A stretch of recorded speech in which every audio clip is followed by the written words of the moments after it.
हम गलातियों की किताब में हैं और ये लेसन है अब्राहम की आशीष और उसके बदले में व्यवस्था का श्राप क्या है। और मैं आशा करता हूं कि ये आपके लिए आशीष रहेगा, क्योंकि हम लोग कोशिश करेंगे और जैसे हम इससे आगे देखेंगे हम कैसे जानेंगे कैसे हम लोग आशीष में जी रहे हैं या फिर श्राप में जी रहे हैं। यानी हमारे लिए तो अद्भुत आशीष रखी गई हैं। और फिर देखिए, हम पढ़ना शुरू करते हैं। हम गलातियों अध्याय 3 में हैं। पिछली बार से हम आगे देखेंगे गलातियों अध्याय 3 और हम वचन 5 से आगे यहाँ पर पढ़ना शुरू करेंगे। जो तुम्हें आत्मा दान करता है और तुम में सामर्थ्य के काम करता है, वो क्या व्यवस्था के कामों से या सुसमाचार पर विश्वास से ऐसे करता है? अब्राहम ने तो परमेश्वर पर विश्वास किया और वो उसके लिए धार्मिकता गिना गया। अतः ये जान लो कि जो विश्वास करने वाले हैं वही अब्राहम की संतान है। देखिए, आपको याद है मैंने इसके बारे में बताया था। सामान्य रूप में 3 मुख्य वाचाओं के 3 मुख्य दृष्टिकोण बताए। यानी पहले तो अब्राहम की वाचा, ये तो विश्वास से थी और उससे ये प्रतिज्ञा की गई थी कि उसका वंश आशीष पाएगा और उसमें उनकी तरफ से किसी काम की आवश्यकता नहीं थी।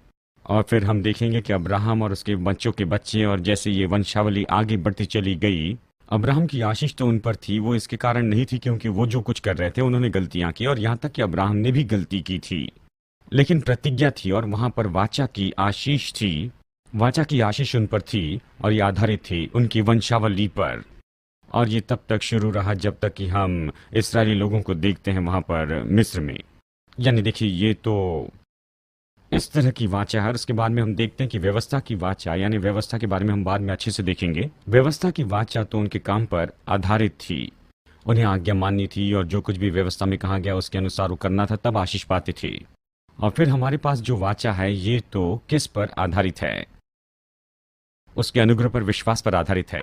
और विश्वास पर, यह केवल अनुग्रह पर आधारित नहीं, क्योंकि यदि केवल अनुग्रह होता तो सभी लोग एक जैसे ही होते, सारा संसार उद्धार पाता और हम सब लोग एक जैसे होते तंदुरुस्ती में और संपन्नता में। और इसलिए केवल अनुग्रह नहीं है, लेकिन विश्वास भी खोला जाना चाहिए उस अनुग्रह में कि उस अनुग्रह को आपके जीवन में सक्रिय करे। तो चलिए आगे पढ़ते हैं यहाँ वचन 8। और पवित्र शास्त्र ने पहले से ये जानकर कि परमेश्वर अन्य जातियों को विश्वास से धर्मी ठहराएगा, पहले से ही अब्राहम को यह सुसमाचार सुना दिया कि तुझ में पृथ्वी के सारे कुल आशीष पाएंगे। यानी प्रभु का दिल देशों तक पहुंचना था और यह उसकी योजना थी कि एक मनुष्य से शुरू करे। वचन 9। इसलिए जो विश्वास करने वाले हैं वे विश्वासी अब्राहम के साथ आशीष पाते हैं। कितने लोग अब्राहम के साथ आशीष पाना चाहते हैं? इस आशीष के बारे में हम कुछ समय में देखेंगे। लेकिन यदि तुम कौन हो? विश्वासी हो, तो अब्राहम के साथ आशीषित हो। अब इसी के ऊपर में हम यहाँ पर गौर करेंगे, क्योंकि धार्मिक विचारधारा में ये अक्सर कहा जाता है। हम कई बार कामों के ऊपर में आधारित होते हैं, यहाँ तक कि हमारे चर्च में ज्ञान की कमी के कारण हमें बताया जाता है कैसे हम अपने कामों के कारण आशीष पाते हैं, उसके अनुग्रह में विश्वास के बजाय। इसलिए जो विश्वास करने वाले हैं वे विश्वासी अब्राहम के साथ आशीष पाते हैं। इसलिए जितने लोग व्यवस्था के कामों पर भरोसा रखते वो श्राप के अधीन हैं, क्योंकि लिखा है कि जो कोई व्यवस्था की पुस्तक में लिखी हुई सब बातों के करने में स्थिर नहीं है वो श्रापित है। पर यह बात प्रकट है कि व्यवस्था के द्वारा परमेश्वर के यहाँ कोई धर्मी नहीं ठहरता, क्योंकि धर्मी जन विश्वास से जीवित रहेगा। तो ये नहीं कि धर्मी जन काम से जीवित रहेगा अपने कामों के द्वारा या फिर इन बातों को मिलाकर किसी और बात से नहीं, लेकिन धर्मी जन केवल विश्वास से ही जीवित रहेगा। और यदि आप विश्वासी हैं तो आप अब्राहम की आशीष में हैं। ठीक है, वचन 12। पर व्यवस्था का विश्वास से संबंध नहीं है, पर जो उसे मानेगा उसके कारण जीवित रहेगा। पिछली बार हमने इस पर थोड़ी चर्चा की थी। व्यवस्था आपके विश्वास को दबा देती है। किसी भी तरह की कोई धार्मिक विधि या कोई भी काम चाहिए ताकि आप परमेश्वर के साथ में संबंध रख सकें, और यही तो आपके विश्वास को दबा देगा और अब्राहम की आशीष की भरपूरी में चलने से ये आपको रोकेगा। तो व्यवस्था विश्वास से नहीं। वचन 13 महत्वपूर्ण वचन है, कुंजी वचन। मसीह ने जो हमारे लिए श्रापित बना, हमें मोल लेकर व्यवस्था के श्राप से छुड़ाया है, क्योंकि लिखा है कि जो कोई काठ पर लटकाया जाता है वो श्रापित है। दूसरा कोरिन्थियों 5:21 ये कहता है कि वो हमारे लिए पाप बनाया गया है, या गलातियों 3:13 में कहता है कि वो हमारे लिए श्राप बनाया गया। हमारा सारा न्याय, हमारे सारे पाप और हमने जो कुछ भी किया पापी के रूप में प्रभु से अलग होने के कारण उसने उसे सह लिया, वो सब कुछ हमारे लिए वैसे बना। ठीक है, इसमें बहुत कुछ है, और जब हम हीलिंग के बारे में, चंगाई के बारे में देखेंगे अगले साल, निश्चय इसके बारे में हम और भी देखते जाएंगे। वचन 14। ये इसलिए हुआ कि अब्राहम की आशीष मसीह यीशु में अन्य जातियों तक पहुंचे। अब देखिए, मैंने पहले क्या कहा था, अब्राहम की आशीष जो है वो किसके लिए थी? ठीक है, ये उसके लिए, हाँ, ये विश्वास से स्थापित हुई, लेकिन ये अपने आप किसके लिए आगे बढ़ी? उसका वंश, उसकी पीढ़ी इस आशीष की वारिस थी, चाहे वो विश्वास से चले या न चले, ये काम करें या न करें। यानी ये आशीष तो उन पर ही थी और केवल उन्हीं पर थी। अब इसे सुनिए, वचन 14 फिर से, कि अब्राहम की आशीष जो है अन्य जातियों पर आ सके यीशु मसीह के द्वारा, कि हम विश्वास के द्वारा उस आत्मा की प्रतिज्ञा को प्राप्त कर सके। देखिए, यहाँ पर बहुत सी बातें हो रही है, इसलिए मैं आपको ये बताना चाहता हूं। तो चलिए, सबसे पहले हम 3 तरह से प्रभु तक पहुंच सकते हैं। एक तो अपने परिश्रम के द्वारा। मेरे साथ निकाले तीतुस 1:5। पौलुस इसे अच्छे से जोड़ता है कि उन्हें बताया, हमने इस पर पहले चर्चा की, अगर व्यवस्था से धर्मी होते हो, ये सोचते हो, तो तुम अनुग्रह से गिरे हुए हो। आत्मा पाने के बाद तुम क्या व्यवस्था से चमत्कार पाते हो या फिर विश्वास से? अब यहाँ पर इस विवाद को बढ़ाता है, और यहाँ पर वो अब्राहम के साथ में जो वादा किया था उस पर जाता है। 3 तरह से लोग प्रभु के पास में आ सकते हैं। जब लोग परमेश्वर से दूर हो गए और आदम और हव्वा ने जब पाप किया, उनका विश्वास जो है तुरंत वो बदल कर क्या हो गया? देखिए, वो तो विश्वास के व्यक्ति बनाए गए थे। वो दिन के ठंडे समय परमेश्वर के साथ चलते थे। मैं कल्पना कर सकता हूँ, सोचता हूँ, पता नहीं वो कितने समय तक चला, लेकिन प्रभु का यही मकसद था कि उनके साथ में संगति रखें, और उसकी उपस्थिति से डर नहीं आया। लेकिन जैसे ही पाप किया, वो तुरंत डर गए, और फिर उसके बाद में जैसे ही उन्होंने उसकी आवाज सुनी, ये दुख का वचन है कि उसकी आवाज सुनकर उन्होंने खुद को छिपा लिया। उनका विश्वास का स्वभाव डर का स्वभाव बन गया। मैं कहता हूं, 2 तिमोथी 1:7 में नए जन्म के बारे में कहें तो परमेश्वर ने आपको डर की आत्मा नहीं दी है। क्यों? क्योंकि वही तो पतन पाए हुए मनुष्य की आत्मा है। पतन पाए मनुष्य का स्वभाव तो डर का स्वभाव है, और जब हमने नया जन्म पाया तो फिर से एक बार हमें परमेश्वर का, मसीह का स्वभाव दिया गया। हम उसके साथ एक आत्मा हो गए। ये कहता है पहला कुरिन्थियों 6:17 में। यानी हमारे पास में वो डर का आत्मा नहीं है। जो बदलाव आदम के जीवन में आया वो तो तुरंत ही विश्वास से डर में चला गया। ठीक है, तो चलिए, मैंने कहा था तीतुस में 3:5। ये धर्म के कामों के कारण नहीं जो हमने आप किए। याद है, हमने अलग अलग तरह के कामों के बारे में चर्चा की। अलग अलग काम हैं, यानी शैतान के काम है, अंधकार के काम है, शरीर के काम है, व्यवस्था के काम है, और धार्मिकता के काम है। और इस केस में ये कह रहा है खुद की धार्मिकता के काम। और इनमें से कोई भी याकूब में नहीं बताया गया, क्योंकि याकूब विश्वास के कामों के बारे में कहता है। लेकिन यहाँ ये कहता है कि हमारी धार्मिकता के कामों के कारण नहीं जो हमने किए, परंतु अपनी दया के अनुसार उसने हमें उद्धार दिया, नए जन्म के स्नान और पवित्र आत्मा के हमें नए बनाने के द्वारा हुआ। तो स्वाभाविक मनुष्य इन 3 तरीके से परमेश्वर तक पहुंचना चाहता है। उसमें पहला मार्ग है कि अपने खुद के काम से। और आप पाएंगे कि अलग अलग आस्था वाले लोग, देखिए, जो अलग अलग शिक्षा का पालन करते हैं या तत्वज्ञान हो, उनका अपना रूटीन है। वो सोचते हैं कि प्रभु तक पहुंचने के लिए उन्हें इसे करना ही होगा। और कुछ आस्थों में देखेंगे कि वो तो अपने घुटनों पर चलते हैं, जमीन पर लेटते हैं, कांच पर चलते हैं, या खुद को चाबुक मारते हैं। मैंने देखा है, फिल्मों में देखा है कि वो हुक लगाते हैं, मछली की हुक लगाते हैं, शरीर पर अलग अलग बहुत ज्यादा वजन लटकाते हैं, और लोहे की छड़ से खुद को आर पार छेदते हैं, जैसे कि, और वो हर तरह के ऐसे काम करते हैं। ये परिश्रम करते हैं कि वो योग्य गिने जाएं। और आप सोचते हैं, ओ, ये बहुत बहुत ज्यादा ही हो गया है। खैर, शायद हम वैसे काम न करें, लेकिन उन्हीं के जैसे तो करते हैं। कई बार वैसे विचारधारा होती है, हमें संडे स्कूल में जाना है, चर्च में जाना है, हमें ये करना है और वो करना है, और इन्हीं सारी चीज़ों से हम अपना विश्वास पाते हैं। हमारा विश्वास कामों पर आधारित होता है, और जिस पल हम इसे नहीं करते हैं तो फिर हम पीछे हटकर कहते हैं कि अब मैं प्रार्थना नहीं कर सकता, मैं अभी प्रभु के पास में नहीं जा सकता, मैं प्रभु पर विश्वास नहीं कर सकता, इसके लिए और उसके लिए, क्योंकि मैंने अपने काम नहीं किए। यानी पहले तरह से लोग प्रभु तक पहुंचते हैं अपने ही परिश्रम के द्वारा, अपने कामों से। और दूसरा तरीका है प्रेरित 17। देखिए, अब हम यहां पर इसे पढ़ेंगे। यह कहता है, पौलुस का संदेश अन्य जाति ग्रीक के लिए, खास करके मार्स की पहाड़ी पर के एथेन को,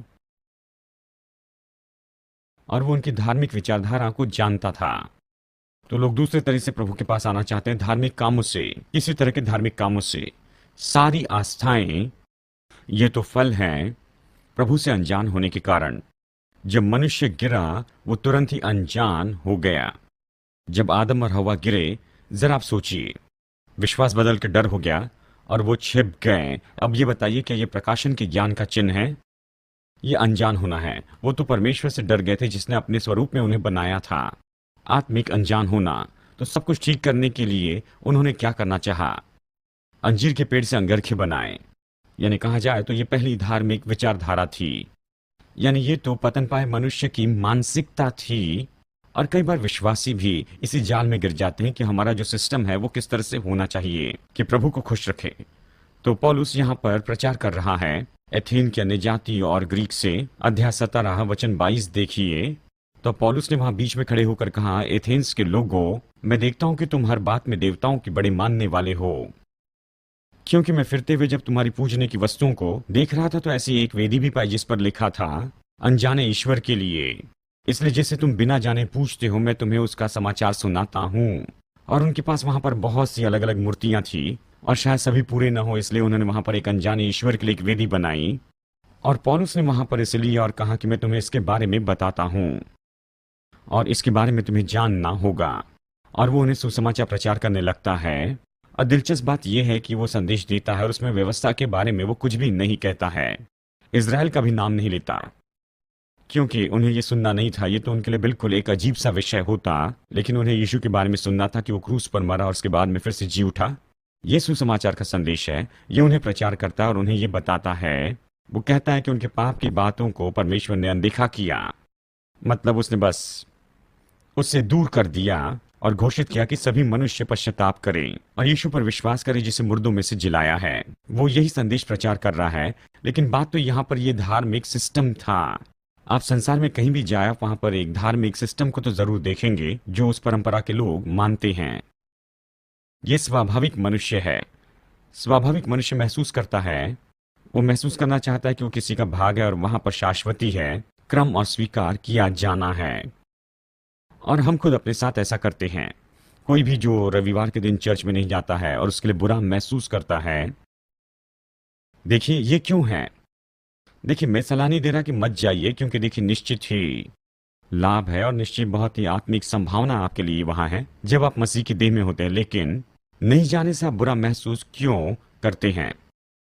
ये कहां से है? देखिए, धार्मिक विचार है, मनोदशा है, ये एक दृढ़ गढ़ है जो स्थापित किया गया है, जो परिवार के द्वारा या जो कुछ भी आपकी पृष्ठभूमि है वहां से आया है। और ये जो प्रभाव है वह आपके मन में बहुत ज्यादा बन चुका है। और जब आप चर्च में नहीं जाते हैं और दोषी महसूस करते हैं, देखिए पाप की सचेतता जो कि आपके दिमाग में एक नैतिक बातों के कारण जन्म लेती है कि मुझे हर रविवार को चर्च में जाना ही होगा। यानी ये सारी चीजें हमारे अंदर होती है, लेकिन कई बार हम इसे जान भी नहीं पाते हैं कि हम अभी धार्मिक सिस्टम से चल रहे हैं। और दूसरा है विश्वास से। गलातियों 3:11 देखिए, प्रभु के पास आने के 3 तरीके। गलातियों 3:11। पर यह बात प्रकट है कि व्यवस्था के द्वारा परमेश्वर के यहाँ कोई धर्मी नहीं ठहरता, क्योंकि धर्मी जन विश्वास से जीवित रहेगा। विश्वास का मतलब आपके आत्मिक मनुष्य का नया जन्म। इस नए जन्म से जो पहले जो डर था अब फिर से विश्वास हो गया है। आप परमेश्वर में फिर से जुड़े गए हैं। पहले जब आप अंधकार थे, लेकिन अभी आप ज्योति हैं, अभी आप चलते हैं। अब आप चलते फिरते और अपना जीवन उसमें जीते हैं। प्रेरित अध्याय 17 में इसके बारे में कहता है, वो हमारा जीवन हो जाता है, हमारी संगति हो जाता है। और वो तो संगति हो जाता है और हम इसे ही तो देख रहे हैं। और वो कैसे हमारे द्वारा प्रकट होता है। वो धार्मिक काम नहीं होगा, ये जीवन होगा, बहुतायत का जीवन होगा और ये प्रेम होगा और देह एक साथ मिलकर काम करेगी, क्योंकि सिद्ध भूमिका में हम सब लोग बिल्कुल वही संगति रखेंगे और हम अपने धार्मिक विचारों को दूसरे लोगों के ऊपर नहीं थोपते जाएंगे। आमीन। ठीक है, तो फिर व्यवस्था का श्राप क्या है? चलिए 3 बातों को जल्दी से देखें। गलातियों 3:10 ये कहता है, व्यवस्था के श्राप में नहीं, क्योंकि जो भी व्यवस्था के कामों में है वो श्राप में है, क्योंकि लिखा है, श्रापित है वो व्यक्ति जो इन सारी बातों में बना नहीं रहता है, जो व्यवस्था की किताब में उनके करने के लिए लिखे हैं। तो यहाँ पर श्राप के 3 दृष्टिकोण हैं। और टोंसेस, यहाँ पर मैंने टोंसेस कहा, ये तो स्पेनिश शब्द है। 4 साल के बाद भी ये होता है। अम, पहले साल जब मैंने सिखाया तो मेरे लिए बहुत मुश्किल था, क्योंकि 18 साल तक मैंने स्पेनिश में प्रचार किया और इंग्लिश में एक बार भी प्रचार नहीं किया था। और जब मैं यहाँ पर खड़े होकर इंग्लिश में प्रचार करने लगा, यानी पुलपिट पर से अगर आप मुझे पुलपिट दे दे, बाइबल दे दे, पुलपिट दे दे, लोग दे दे, तो स्पेनिश में कहूँगा। और वो मेरा जीवन था। और अचानक इंग्लिश में, तो फिर इसके लिए मुझे थोड़ा समय लगा कि एडजस्ट करूं, और अक्सर वही कहता हूं।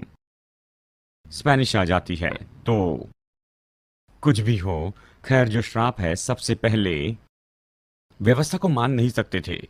ये व्यवस्था का पहला भाग है कि कोई भी मनुष्य व्यवस्था को पूरा नहीं कर सकता था। कौन सा वो व्यक्ति है जिसने पूरी व्यवस्था पूरी की? यीशु स्वयं है। उसने कहा, मैं व्यवस्था पूरी करने के लिए आया हूं। कि व्यवस्था को पूरा करे केवल वही है जो पाप के बिना जन्मा था। और बाकी हम सब लोग, हम शुरू करते हैं असंभवता के साथ में। ठीक है, गलातियों 2:16। गलातियों 2:16 ये कहता है, तो भी ये जानकर कि मनुष्य व्यवस्था के कामों से नहीं पर केवल यीशु मसीह पर विश्वास करने के द्वारा धर्मी ठहरा है। हमने मसीह यीशु पर विश्वास किया कि हम व्यवस्था के कामों से नहीं पर यीशु मसीह पर विश्वास करने से धर्मी ठहरे। व्यवस्था से कोई भी मनुष्य धर्मी नहीं ठहराया जाता। यानी श्राप का दूसरा भाग तो ये है, वो आपको धर्मी नहीं ठहराएगी। और देखिए, इसको आप जो भी जिस किसी धार्मिक सिस्टम के साथ में आप परिचित है, उसके साथ में इसे आप देखें, वो आपको कभी धर्मी नहीं ठहराएगी। चाहे आपने खुद उसे खोजा हो या फिर आप इस पृष्ठभूमि से आए हो, वो आपको धर्मी नहीं ठहराएगा। यानी सबसे पहले आप व्यवस्था को नहीं मान सकते हैं, और दूसरी बात, व्यवस्था आपको धर्मी नहीं ठहराएगी। तीसरी बात, 1 कुरिन्थियों 15 देखिए। 1 कुरिन्थियों 15:56।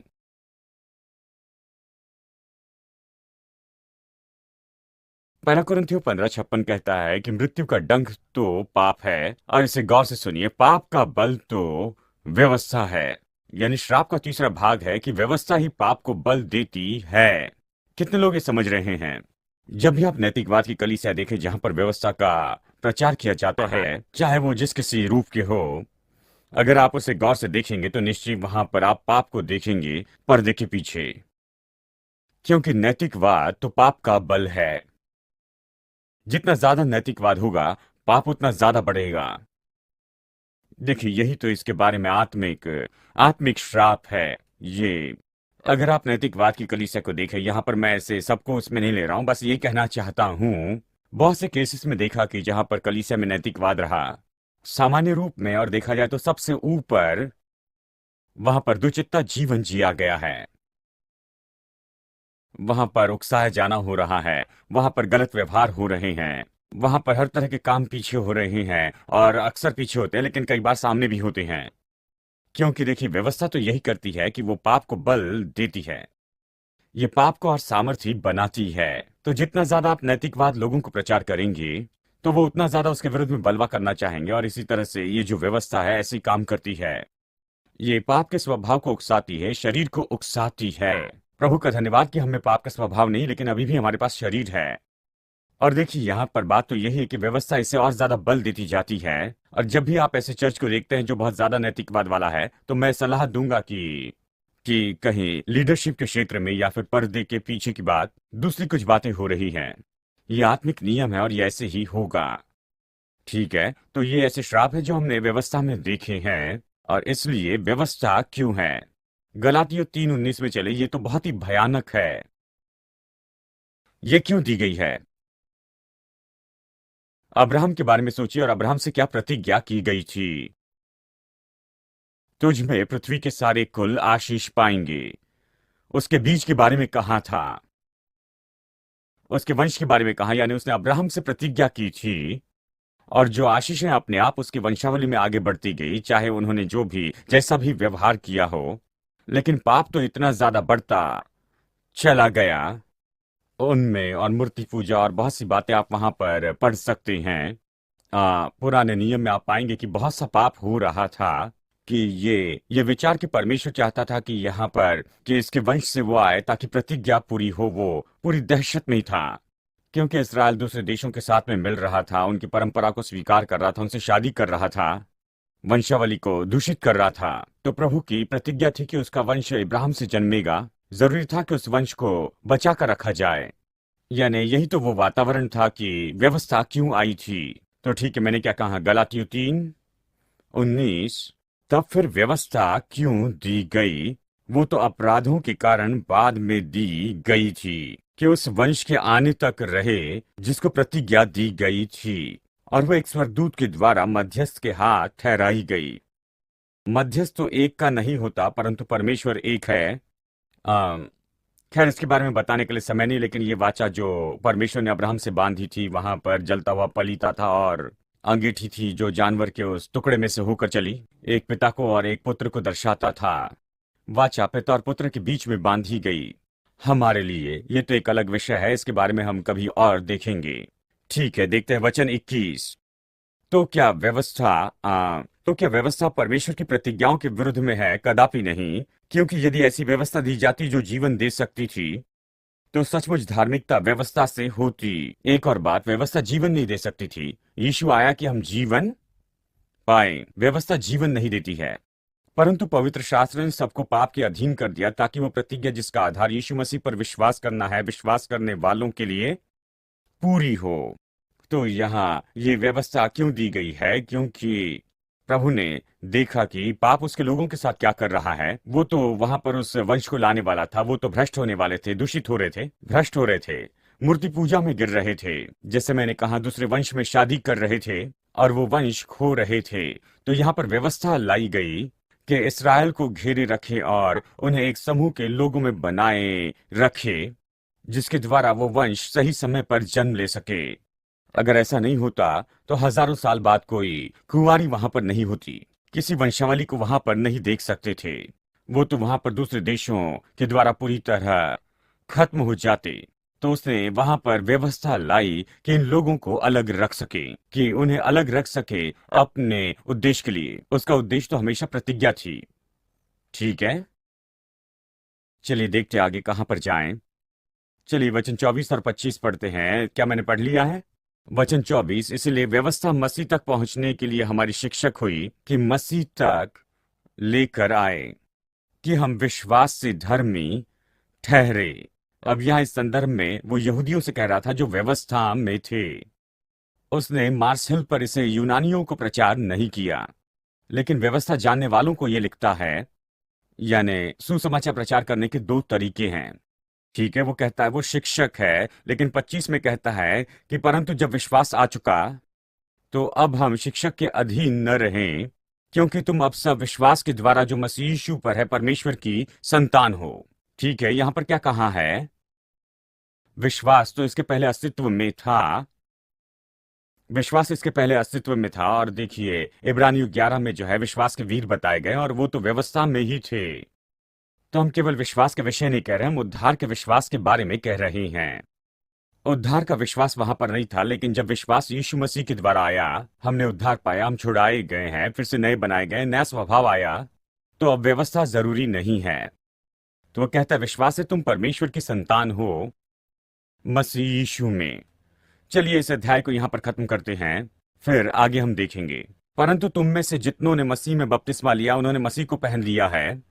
अब न कोई यहूदी रहा और न यूनानी, न दास न स्वतंत्र रहा, न कोई नर या नारी रही, क्योंकि तुम सब मसीह यीशु में एक हो। और यदि तुम मसीह के हो तो तुम अब्राहम के वंश हो। अब याद रखें, यहां पर पौलुस कहता है कि ये जो है ये वंशों से प्रतिज्ञा नहीं की, लेकिन वंश से की गई थी, यीशु से। और फिर ये कहता है कि यदि हम उसमें हैं तो फिर हम कौन हैं? यदि हम मसीह में हैं तो हम अब्राहम के वंश है, और प्रतिज्ञा के अनुसार वारिस हैं। तो अब हम इस मुद्दे पर आते हैं यहाँ, अब्राहम की आशीष पर। इसके विरुद्ध में व्यवस्था का श्राप हमने देखा है कि व्यवस्था धर्मी नहीं ठहरा सकती, व्यवस्था जीवन नहीं दे सकती थी, व्यवस्था पाप को बल देती थी, कोई व्यवस्था नहीं मान सकता था। और यदि हम यीशु में विश्वास करते हैं तो हम अब्राहम के वंश हैं। और इसलिए अगर अब्राहम के वंश हैं तो जो आशीष अब्राहम से प्रतिज्ञा की गई थी वो अब किसकी आशीष है? हमारी आशीष। और फिर भी अगर हम धार्मिक विचारधारा के रहें तो फिर हमारी मंजिल क्या होगी? हम तो परिणामों को भुगतते जाएंगे इन धार्मिक विचारधारा के कारण, जिससे हम यहाँ पर कुछ ही पल में अच्छे से देखने वाले हैं। चलिए इसे देखते हैं, व्यवस्था विवरण 28 में।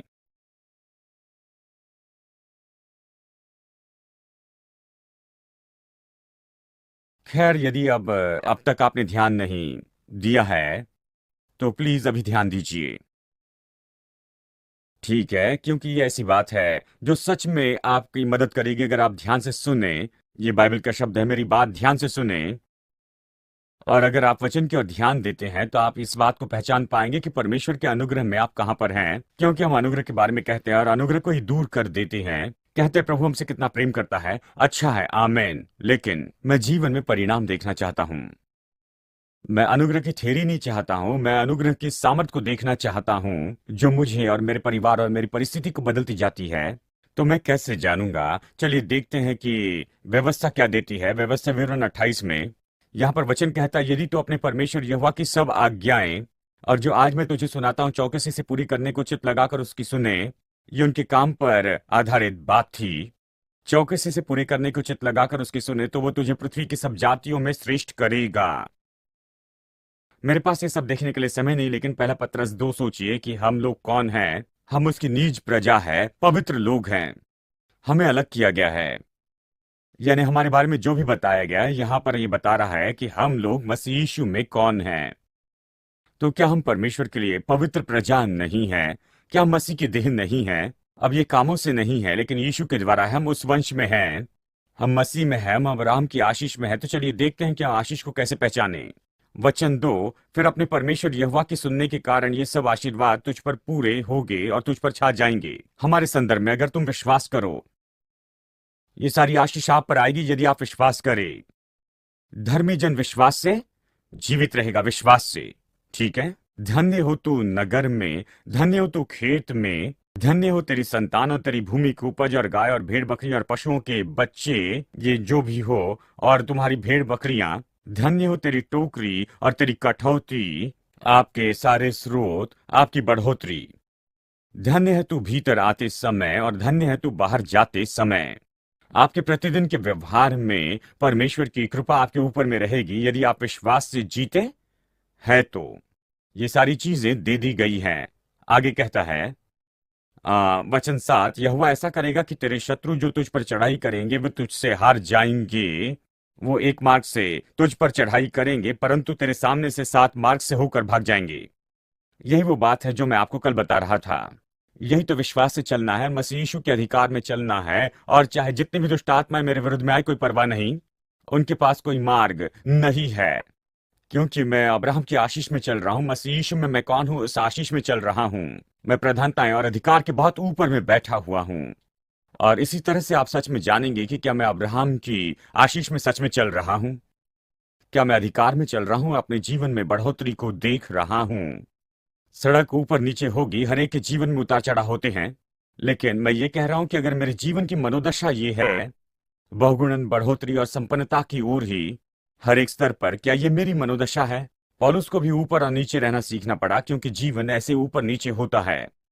लेकिन मैं कह रहा हूं विचारधारा, आपकी विचारधारा या मनोदशा कैसी है? क्या वो हमेशा असफलता के लिए है, संबंध जो काम नहीं कर रहे हैं, या पुरानी बीमारी की जीवन शैली ऐसी है तो आप अब्राहम के आशीष में नहीं चल रहे हैं, चाहे आपके पार अनुग्रह क्यों न कह दें। अनुग्रह को सक्रिय करना चाहिए। ये नहीं कहता कि धर्मी जन अनुग्रह से जिएगा, ये कहता धर्मी जन विश्वास से जीवित रहेगा। ये विश्वास तो अनुग्रह में है, उसके अनुग्रह में